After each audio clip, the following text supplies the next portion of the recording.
All right, this week I got a chance to talk to an old buddy of mine who is an insider at another SEC school at Florida, and we had a long talk about the differences between the two programs, what Florida's aspiring to be. So hang in there with me as I talk about this. Um, it wasn't, it's not anything really people don't already know, but sometimes when you talk with other folks and you see their perspective, it can help paint a broader picture of what's going on out there. And um, I know this guy. I've trusted him. I trust him. I've known him for a long time, and you know there is optimism at Florida, and there continues to be hope that Billy Napier can get where they want to go at Florida, which is competing for national championships and recruiting in a big way. But in my discussion, it does sound like Florida still has some of the relics of the recent past to deal with, and that comes from support at the institutional level is the way I would describe it. Um, and you know, I think it's one thing to you got to go all in completely in every way because any of these programs we talk about, Georgia, Florida, LSU, Alabama, they all this century have had rough moments, right? I mean, Florida, Florida's not had a horrible run here lately. They had a bad 2022 with Dan Mullen, 2021 with Dan Mullen for sure. But everything other than that with Dan Mullen was pretty good, right? They pulled the trigger too quick. They might have. We'll see. Maybe they didn't. Maybe Billy Napier's a little bit different changeup. Maybe you get the same results with a different style of coaching. I don't know. At Alabama before Nick got there, that place was a disaster. Georgia, their worst times were the turn of the decade, I would say, going in from 9 and 10. But you know, you're talking about 21 seasons, and Georgia's had one losing season. I mean, Florida has had multiple losing seasons this century. I don't know if Alabama has or not. That's a good question. But these things, if you don't invest fully, uh, you can have a real problem on your hands real quick. Now, is that Florida for me has always been a one of the crown jewels in this league, and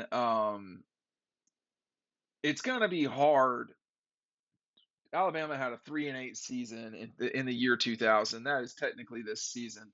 I'm not sure that is some time ago now.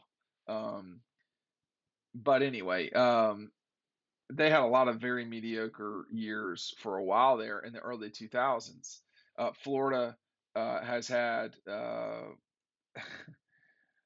has had their own run of rough, but mainly it was the transition from Urban Meyer to everybody else. I mean, Will Muschamp had a losing season. Jim McElwain had a losing season. Dan Mullen had a losing season. Every single coach at Florida since Urban has had a losing season. Now, most of us, I just got an order for DAWGSTRUCTION. Let me plug DAWGSTRUCTION. Make sure y'all remember, I don't do this all the time, but I want to thank everybody for getting it. A lot of the folks watching these videos are powering this. This is the number one way to support us. Thank you for ordering just now, whoever you were.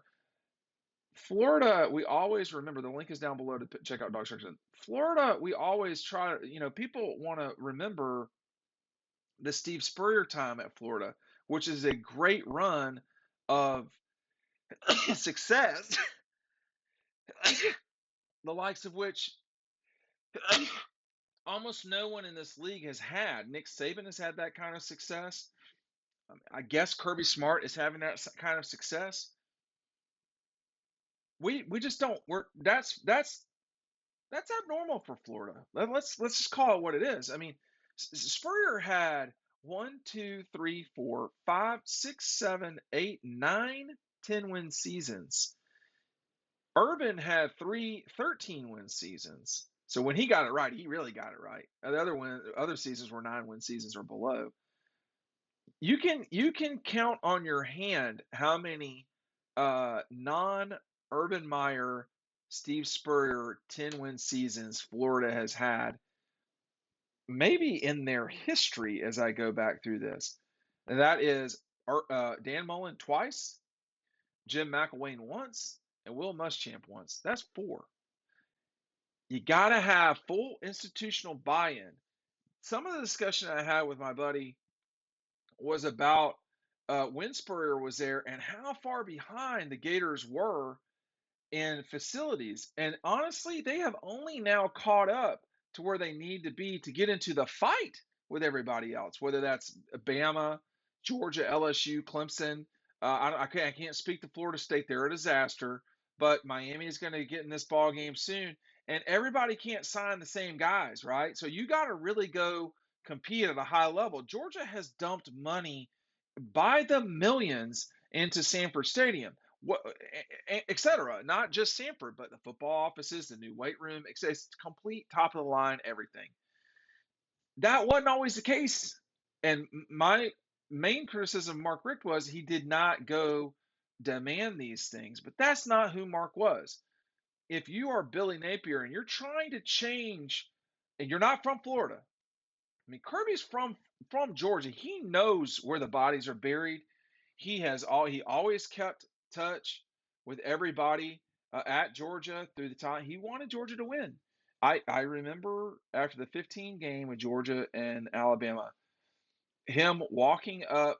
There's this ramp at Sanford, and if you've never been underneath or on the field, you wouldn't know what I'm talking about. But it goes up to East Campus Drive. It's a very steep incline or decline. And someone sort of stopped him when he was on his way out and shook his hand and everything. Uh, he never lost track of that core group of Georgia. So was it easy for Kirby to change Georgia? No, no. It took time and it took winning to some degree, but they had to invest in him and his program. Billy will have to do that at Florida. My question is, will he have the ability to do that? He's not one of them, right? Sometimes that's how you can institute change quicker. But it's going to be up to Napier to do that sort of stuff. And until you do it, it's hard to envision hoisting a trophy when you've never hoisted it before. Until this moment, we had never seen this moment. Now, some of us always thought that should happen and could happen. Are the same people thinking the same way in Gainesville? I don't know. A win over Georgia right now at Florida would do wonders for them. I think the problem for the Gators is that it doesn't seem like that's coming right now. And the longer it takes for Billy to build his program up, the longer Kirby gets to solidify what he's got. Urban Meyer was not interested in being at Florida. He proved that. Steve Spurrier got tired and left. Will Billy Napier view this all the same way? I don't know, but it's an important thing. I wanted to pass that information on to y'all. And we'll see how it goes for the Gators in the future.